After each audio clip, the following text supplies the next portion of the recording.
8:48, it is time for G. Scott. Today's big topic on Gee and Ursula, going back to work at Starbucks. And you feel, now, there's an implication in the promo here that the rank and file have to go to work, but the generals do not? Is that what's going on? If you work for a private company, you better do what they say. Mm-hmm. You know, I haven't gotten comfortable in corporate America yet enough to where, by the way, I've only been in this thing for 10 years. I just don't know how to defy what the employer says. Mm-hmm. I've seen it. I've seen other people tell the bosses, I'll do what I want, but I haven't figured that out yet. And in the case of Starbucks, yes, they're saying that, you know, they're asking the leaders to hold their teams accountable to figure out all of the different models, whether it's a hybrid model. But more importantly, and I want to make sure I stay on Colleen's good side, more importantly, they're saying you got to come to work. The CEO feels that collaboration is better in person. Now, I did bring up this example. Like I said, I'm not trying to look at Colleen because I know Colleen going to get me in a second. I did bring up a point. Nike, right, because coming out of the pandemic, their products, their designs kind of went down. It was kind of boring, not good. They got to bring back people back to the office. So I'll ask this question to you, Colleen. Mm-hmm. Do you think in person brings better collaboration for the company? Yes. Oh. Yeah. Oh, okay. I do. All right. So, I also think that it's short-sighted to ignore the real issues that making people return 5 days a week causes. Now, Starbucks is only requiring 3 starting in January, so it is hybrid. And we've talked about this, G, and I believe you've seen my point that this is a women's issue because it's a childcare issue. And when you force people back to work 5 days a week without also supporting childcare needs or understanding the strain that puts on families, usually causing the female in a heterosexual relationship to leave the workforce because she makes less than her male partner, that it's a women's issue.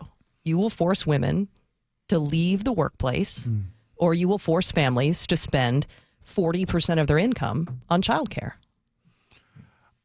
I don't want to push back on you.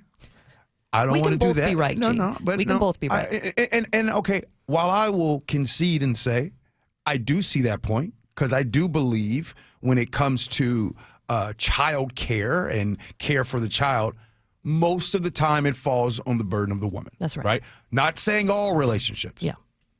Now, with that being said, when you sign on the dotted line to work for an employer, a private company, you need to, usually you have to adhere to what that company says. And this next part might sound cold, but it's kind of true.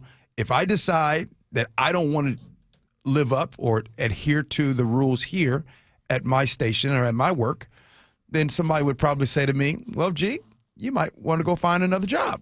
Now, we have here in the studio someone with Starbucks experience who served 6 years behind the espresso machine. Yes, on the front ranks, on the front lines. Front lines, David Burbank. So where do you stand on this? Yeah, well, I will tell you this. If you ask any Starbucks barista, we call ourselves partners, about the higher-ups and whether they need to come into the office a little bit more, I think everyone will resoundingly say yes. Absolutely. They're getting paid the money for that. That being said, I think with the pandemic, with the move to hybrid and remote work, there is a lifestyle change, not only for parents and mothers specifically, but for kind of everyone who got used to that lifestyle. And I think a company as big as Starbucks or Amazon needs to bring in some considerations there. I think they can take it out of their budget to allow for childcare or for certain, ways to kind of allow a smoother transition back to office work. But as a barista, we don't care if the higher ups are coming into the office, if they're staying at home. Just give our stores the resources they need and allow us to have the resources we need to be able to do our jobs well. I'm just sorry they stopped putting olive oil in the drinks. I love the olive oil. You really? Wow. Gross. I think, Dave, you were the only let me You quit. never drank the I put it Oleo. on oatmeal. Oh, well, that's one thing. In your coffee. Before is I go, another. let me Yes. quit dancing around this topic. This is a very easy topic to figure out. At the end of the day, for those Starbucks, whatever private company, do it like this. If you work from home, you make less than those that come to the office. Fair. It's not rocket science.